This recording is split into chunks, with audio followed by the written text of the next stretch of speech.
ଆସୁଥିବା ଆମ୍ଭମାନଙ୍କ ପ୍ରଭୁ ଯୀଶୁ ଖ୍ରୀଷ୍ଟଙ୍କର ଅତି ପବିତ୍ର ଓ ବହୁମୂଲ୍ୟ ନାମରେ ଆପଣ ସମସ୍ତଙ୍କୁ ମୁଁ ସ୍ୱାଗତ କରେ। ଆଜି ହେଉଛି ଡିସେମ୍ବର ମାସ, ଆଉ ଏହି ମାସକୁ ଖ୍ରୀଷ୍ଟିଆନ ମାନଙ୍କର ମାସ ବୋଲି କୁହାଯାଏ। ଆଉ ଏହି ମାସକୁ ଖ୍ରୀଷ୍ଟମାସ ମାସ ବା ବଡ଼ଦିନର ମାସ ବୋଲି ମଧ୍ୟ କୁହାଯାଏ। ପ୍ରିୟ ପ୍ରଭୁଙ୍କ ଲୋକମାନେ, ଏହିପରି ସମୟରେ ଖ୍ରୀଷ୍ଟମାସ ସମ୍ବନ୍ଧୀୟ କିଛି ପରାମର୍ଶ, କିଛି ଶିକ୍ଷା ଆପଣମାନଙ୍କୁ ଦେବା ଉଦ୍ଦେଶ୍ୟରେ ମୁଁ ଏହି ପ୍ରସଙ୍ଗଟି ପ୍ରସ୍ତୁତ କରୁଅଛି। ପ୍ରଭୁଙ୍କ ଲୋକମାନେ, ଖ୍ରୀଷ୍ଟମାସ ବୋଲି କହିଲେ ବାସ୍ତବରେ କ'ଣ ଅଟେ?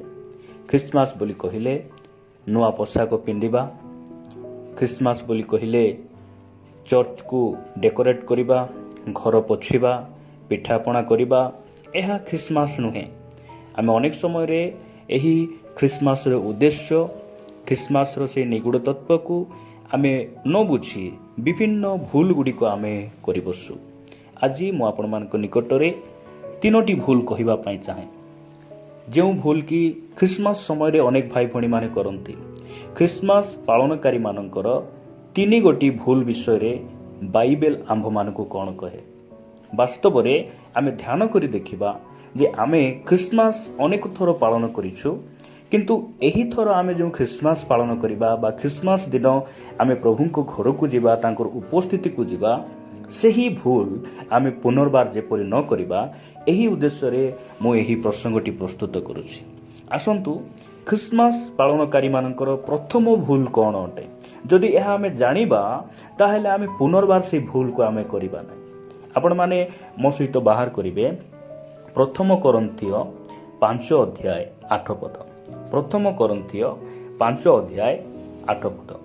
ଏହି ସ୍ଥାନରେ ପ୍ରକାର ଲେଖାଯାଏ, ଅତଏବ ଆସ, ଆମ୍ଭେମାନେ ପୁରାତନ ଖମିର କିମ୍ବା ଦୁଷ୍ଟତା ଓ କୁକର୍ମ ରୂପ ଖମିର ଦ୍ୱାରା ପର୍ବ ପାଳନ ନ କରି ସରଳତା ଓ ସତ୍ୟ ରୂପ ଖମିର ଶୂନ୍ୟ ରୋଟି ଦ୍ୱାରା ପର୍ବ ପାଳନ କରୁ। ପ୍ରିୟ ପ୍ରଭୁଙ୍କ ଲୋକମାନେ, ସାଧୁ ପାଉଲ ସେ କରନ୍ଥୀୟ ମଣ୍ଡଳୀ ନିକଟକୁ ଲେଖିଲା ବେଳେ ସେ ଏହା କହୁଛନ୍ତି ଯେ ଆମର ପର୍ବ ପାଳନ ଆମେ କି ପ୍ରକାର କରିବା ଆବଶ୍ୟକ ରହିଛି। ଆମେ ଆମ ଭିତରେ ଥିବା କୁକର୍ମ ରୂପ ଖମିର, ଅର୍ଥାତ୍ ଖମିର ବୋଲି କହିଲେ ଦୁଷ୍ଟତାକୁ ବୁଝାଏ, ପୁରାତନ ଖମିରକୁ ବାହାର କରିଦେବା। ମୁଁ ଏହି ସ୍ଥାନରେ ପ୍ରଥମ ବିଷୟ ଆପଣମାନଙ୍କୁ କହିବା ପାଇଁ ଚାହେଁ, ଯଦି ଆମେ ପାପ ପରିତ୍ୟାଗ ନ କରି, ଆମେ ନିଜେ ସଫା ନ ହୋଇ ଯଦି ଆମେ ବଡ଼ଦିନ ପାଳନ କରିବା, ତାହେଲେ ଭୁଲ ଅଟେ। ଅନେକ ସମୟରେ ଆମେ ଘର ସଜାଇବା ପାଇଁ ବ୍ୟତିବ୍ୟସ୍ତ ହୋଇଯାଉ, ଆମ ଚର୍ଚ୍ଚକୁ ଡେକୋରେଟ୍ କରିବା ପାଇଁ ଆମେ ବ୍ୟତିବ୍ୟସ୍ତ ହୋଇଯାଉ ଏବଂ ନୂଆ ପୋଷାକ କିଣିବାରେ ଆମେ ବ୍ୟତିବ୍ୟସ୍ତ ହୋଇଯାଉ। ଘର ପୋଛିବା, ଚର୍ଚ୍ଚ ଡେକୋରେଟ୍ କରିବା, ଆମେ ନୂଆ ପୋଷାକ ପିନ୍ଧିବା, ଏହା ପାପ ନୁହେଁ। କିନ୍ତୁ ମୁଁ ଆପଣମାନଙ୍କୁ କହିବା ପାଇଁ ଚାହେଁ, ଯଦି ଆମେ ଘର ପୋଛୁଛୁ, ଆମେ ଚର୍ଚ୍ଚ ଡେକୋରେଟ୍ କରୁଛୁ, ଆମେ ନୂଆ ପୋଷାକ ପିନ୍ଧୁଛୁ, ମାତ୍ର ପୁରାତନ ପାପକୁ ଆମେ ଛାଡ଼ି ପାରୁନାହୁଁ, ପାପକୁ ଆମେ ପରିତ୍ୟାଗ କରିନାହୁଁ, ତାହେଲେ ଆମେ ପର୍ବ ପାଳନ କରିବା କୌଣସି ଆମ ପାଇଁ ଲାଭଜନକ ହେବ ନାହିଁ। ଆମେ ଯଦି ପାପ ପରିତ୍ୟାଗ ନ କରି ଆମେ ସେହି ବଡ଼ଦିନକୁ ସେଲିବ୍ରେଟ୍ କରିବା ବା ଖ୍ରୀଷ୍ଟମାସ ପାଳନ କରିବା, ତାହେଲେ ଭୁଲ ଅଟେ। ଏଇଟା ପ୍ରଥମ ଭୁଲ ଆମେ ମନେ ରଖିବା। ପ୍ରିୟ ଭାଇ ଭଉଣୀମାନେ, ମୁଁ ଆପଣମାନଙ୍କୁ କହିବା ପାଇଁ ଚାହେଁ, ଅନେକ ଭାଇ ଭଉଣୀମାନେ ଆଜି ବି ସେମାନେ ଅଛନ୍ତି ଯେ ବର୍ଷ ବର୍ଷ ଧରି ସେମାନେ ଖ୍ରୀଷ୍ଟମାସ ସେଲିବ୍ରେଟ୍ କରନ୍ତି, ନ୍ୟୁ ଇୟର୍କୁ ସେମାନେ ସେଲିବ୍ରେଟ୍ କରନ୍ତି, ମାତ୍ର ସାହି ପଡ଼ିଶା ଲୋକ ସହିତ ସେମାନେ କଥାବାର୍ତ୍ତା ହୁଅନ୍ତି ନାହିଁ। ଶାଶୁ ବୋହୂ ସହିତ ପଡ଼ୁନଥିବ, ଭାଇ ଭାଇ ସେମାନେ ବିରୋଧ ଅଟନ୍ତି, ଆଜି ବି ସେମାନେ କ୍ଷମା ଦେଇନାହାନ୍ତି, ଆଜି ବି ସେମାନେ ମିଶି ନାହାନ୍ତି, ମାତ୍ର ସେମାନେ କ'ଣ କରୁଛନ୍ତି? ପର୍ବ ପାଳନ କରୁଛନ୍ତି। ଆଜି ବି ମଦ ପିଇବା ଠାରୁ ସେମାନେ ବାହାରି ଆସିନାହାନ୍ତି, ଜୁଆ ଆଡାରୁ ବାହାରି ଆସିନାହାନ୍ତି, ଆଜି ବି ଗୁପ୍ତ ପାପରେ ସେମାନେ ଲିପ୍ତ ଅଛନ୍ତି, ମାତ୍ର ପର୍ବ ପାଳନ କରୁଛନ୍ତି। ପ୍ରିୟ ପ୍ରଭୁଙ୍କ ଲୋକମାନେ, ଯୀଶୁଖ୍ରୀଷ୍ଟ ଆମକୁ ପିଠାପଣା ଦେବା ପାଇଁ, ଆମକୁ ସାଉଣ୍ଡ ସିଷ୍ଟମ୍ ଲଗାଇ ଡ୍ୟାନ୍ସ କରିବା ପାଇଁ, ଆମକୁ ନୂଆ ପୋଷାକ ଦେବା ପାଇଁ, ଚର୍ଚ୍ଚକୁ ଘରକୁ ସଜାଇବା ପାଇଁ, ଏସବୁ ଶିକ୍ଷା ଦେବା ପାଇଁ ସେ ଆସିନଥିଲେ। ଆମକୁ ସେ ପାପରୁ ପରିତ୍ରାଣ କରିବା ପାଇଁ, ପାପରୁ ଉଦ୍ଧାର କରିବା ପାଇଁ ଆସିଥିଲେ। ମୁଁ ପ୍ରଭୁଙ୍କ ଦାସ ଭାବରେ ଆପଣମାନଙ୍କୁ କହିବା ପାଇଁ ଚାହେଁ, ଯଦି ଆମେ ଏହି ପ୍ରକାର ଭୁଲ ଗୁଡ଼ିକ ଗତ ଦିନମାନଙ୍କରେ, ଗତ ବର୍ଷମାନଙ୍କରେ ଆମେ କରିଛୁ, ଏହି ବର୍ଷ ଆମମାନଙ୍କର ପର୍ବ ପାଳନ ସମ୍ପୂର୍ଣ୍ଣ ଭିନ୍ନ ହେବାର ଆବଶ୍ୟକ ରହିଛି। ଯଦି ଆଜି ମୁଁ ଖରାପ ସାଙ୍ଗସାଥି ମଧ୍ୟରେ ରହିଛି, ଆଜି ମୁଁ ଜୁଆ ଖେଳିବାଟା ଛାଡ଼ି ପାରୁନାହିଁ, ମଦ ପିଇବାଟା ଛାଡ଼ି ପାରୁନାହିଁ। ଆମେ ପ୍ରଭୁଙ୍କ ନିକଟରେ ମୁଁ ପ୍ରାର୍ଥନା କରି ସେଇଠିରୁ ବାହାରି ଆସିବା ଆବଶ୍ୟକ ରହିଛି। ତାପରେ ଆମେ ଯଦି ଖ୍ରୀଷ୍ଟମାସକୁ ସେଲିବ୍ରେଟ୍ କରିବା, ଖ୍ରୀଷ୍ଟମାସକୁ ଆମେ ପାଳନ କରିବା, ତାହେଲେ ତାହା ଠିକ୍ ହେବ। ନହେଲେ ଆମେ ପାପରେ ରହି ଯଦି ଆମେ ଖ୍ରୀଷ୍ଟମାସ ସେଲିବ୍ରେଟ୍ କରିବା ତାହେଲେ ଭୁଲ ଅଟେ। ପ୍ରିୟ ପ୍ରଭୁଙ୍କ ଲୋକମାନେ, ପ୍ରଭୁ ଆମମାନଙ୍କୁ ଅନୁଗ୍ରହ କରନ୍ତୁ।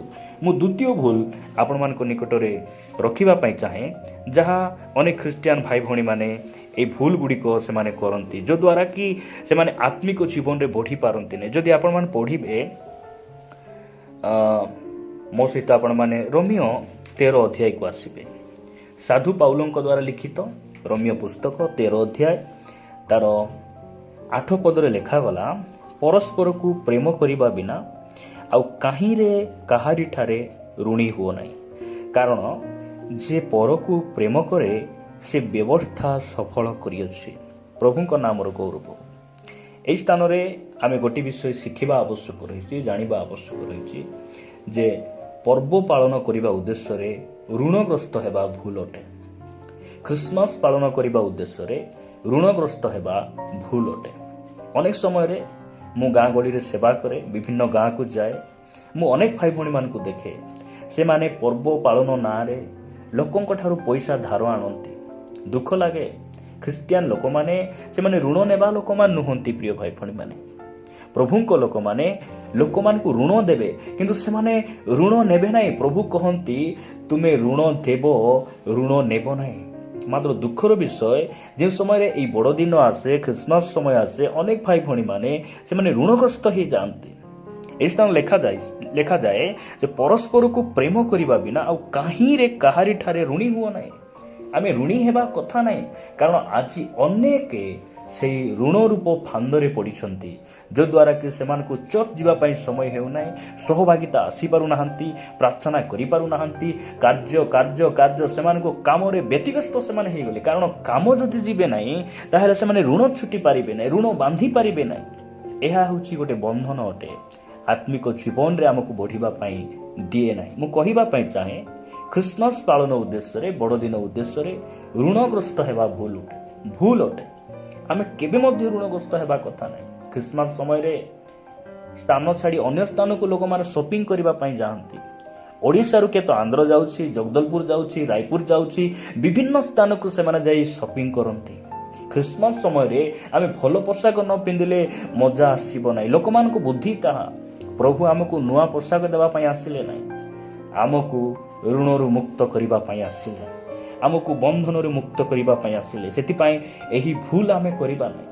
ଯାହା ଅଛି ଆମ ପାଖରେ ସେତିକିରେ ଆମେ ସନ୍ତୁଷ୍ଟ ରହି, ଯାହା ଆମ ପାଖରେ ସକ୍ଷମ ଆମେ ଅଟୁ, ସେହି ଅନୁସାରେ ଯଦି ଆମେ ପର୍ବ ପାଳନ କରିବା, ଆମର ଖ୍ରୀଷ୍ଟମାସକୁ ଆମେ ସେଲିବ୍ରେଟ୍ କରିବା, ତାହେଲେ ବହୁତ ଭଲ ହେବ।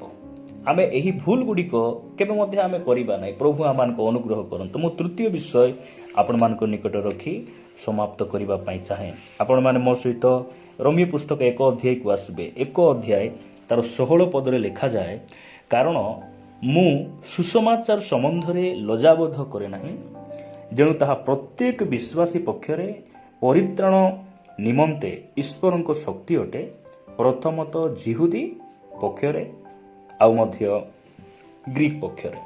ଏହି ସ୍ଥାନରେ ସାଧୁ ପାଉଲ କହୁଛନ୍ତି ଯେ କାରଣ ମୁଁ ସୁସମାଚାର ସମ୍ବନ୍ଧରେ ଲଜ୍ଜାବୋଧ କରେ ନାହିଁ। କାହିଁକି ଲଜ୍ଜାବୋଧ କରେ ନାହିଁ? କାରଣ ସୁସମାଚାର ଗୋଟେ ମେସେଜ ନୁହେଁ। ସୁସମାଚାର ହେଉଛି ଈଶ୍ୱରଙ୍କ ଶକ୍ତି। ସୁସମାଚାର କ'ଣ କରେ? ମନୁଷ୍ୟ ଜୀବନକୁ ବଦଳାଇ ଦିଏ। ସୁସମାଚାର ଆମକୁ ପରିବର୍ତ୍ତନ କରିଛି, ଆମ ପରିବାରକୁ ଠିକ୍ କରିଛି, ଆମକୁ ପାପରୁ ଉଦ୍ଧାର କରିଛି। ସେଥିପାଇଁ ସୁସମାଚାର ପ୍ରଚାର ନ କରି ଯଦି ଆମେ ପର୍ବ ପାଳନ କରୁଛୁ, ତାହେଲେ ବହୁତ ବଡ଼ ଭୁଲ ଅଟେ। ସୁସମାଚାର ପ୍ରଚାର ନ କରି ଯଦି ଆମେ ଖ୍ରୀଷ୍ଟମାସ ସେଲିବ୍ରେଟ୍ କରୁଛୁ, ତାହେଲେ ଭୁଲ ଅଟେ।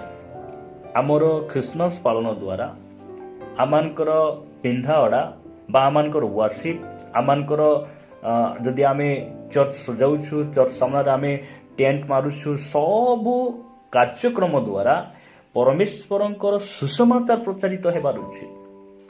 ସେହିଦିନ ମେଷଯୋଗୁଆଳୀମାନଙ୍କୁ ଦୂତ ସେମାନଙ୍କ ମଧ୍ୟରେ ଆସି କହିଲେ ଯେ ଭୟ କର ନାହିଁ, ସମସ୍ତ ଲୋକଙ୍କର ଆନନ୍ଦଜନକ ଅତ୍ୟନ୍ତ ଆନନ୍ଦଜନକ ସୁସମାଚାର ମୁଁ ତୁମ୍ଭ ନିକଟରେ ଆଣିଅଛି।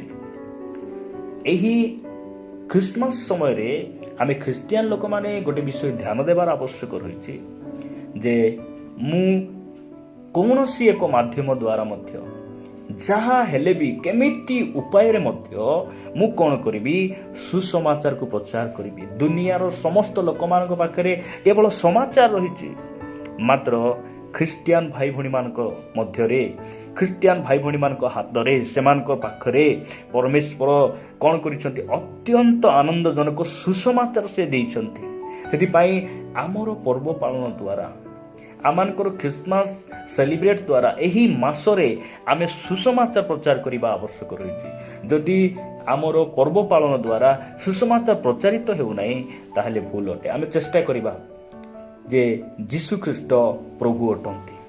ଯୀଶୁଖ୍ରୀଷ୍ଟ କେବଳ ସେ ଖ୍ରୀଷ୍ଟିଆନ ମାନଙ୍କର ପରମେଶ୍ୱର ନୁହନ୍ତି, ସେ ସମସ୍ତଙ୍କର ପରମେଶ୍ୱର ଅଟନ୍ତି, ସମସ୍ତଙ୍କର ତ୍ରାଣକର୍ତ୍ତା ଅଟନ୍ତି, ସମସ୍ତଙ୍କର ପ୍ରଭୁ ଅଟନ୍ତି। ଏହି କଥା ଆମେ ଅନ୍ୟମାନଙ୍କୁ କହିବାର ଏକ ମାସ ଅଟେ, ଏକ ସୁଯୋଗ ଅଟେ। ଏହାକୁ ଆମେ ମନେ ରଖିବା ଆବଶ୍ୟକ ରହିଛି। ଅନେକ ସମୟରେ ଖ୍ରୀଷ୍ଟମାସ ଭାଇ ଭଉଣୀମାନେ ପାଳନ କରନ୍ତି, ଅନେକ ଟଙ୍କା ଖର୍ଚ୍ଚ କରନ୍ତି, ଅନେକ ପରିଶ୍ରମ ସେମାନେ କରନ୍ତି, ମାତ୍ର କୌଣସି ପ୍ରକାର ସେମାନଙ୍କର ଉଦ୍ଦେଶ୍ୟ ବିହୀନ ସେମାନଙ୍କର ଖ୍ରୀଷ୍ଟମାସ ଗୁଡ଼ିକ ସେମାନେ ପାଳନ କରନ୍ତି। ମାତ୍ର ପ୍ରଭୁ ଆମକୁ ଅନୁଗ୍ରହ କରନ୍ତୁ ଆମେ ସେପରି କରିବା ନାହିଁ। ଆମେ ମନେ ରଖିବା ଯେ ପାପକୁ ପରିତ୍ୟାଗ କରି ସମ୍ପୂର୍ଣ୍ଣ ଭାବରେ ପ୍ରଭୁଙ୍କ ନିକଟରେ ଆମେ ନିଜକୁ ପରିଷ୍କାର କରି ଆମେ ଖ୍ରୀଷ୍ଟମାସ ପାଳନ କରିବା, ତାହେଲେ ଭଲ ହେବ। ଦ୍ୱିତୀୟ ବିଷୟ, ଖ୍ରୀଷ୍ଟମାସ ନାଁରେ, ପର୍ବ ପାଳନ ନାଁରେ ଆମେ ନିଜକୁ ଋଣଗ୍ରସ୍ତ କରିବା ନାହିଁ। ତୃତୀୟ ବିଷୟ, ଏହି ଖ୍ରୀଷ୍ଟମାସ ସମୟରେ, ପର୍ବ ପାଳନ ସମୟରେ ଆମେ ଅନ୍ୟମାନଙ୍କୁ ସୁସମାଚାର କହିବା ଉଦ୍ଦେଶ୍ୟରେ ଆମେ କ'ଣ କରିବା, ଖ୍ରୀଷ୍ଟମାସକୁ ଆମେ ସେଲିବ୍ରେଟ୍ କରିବା।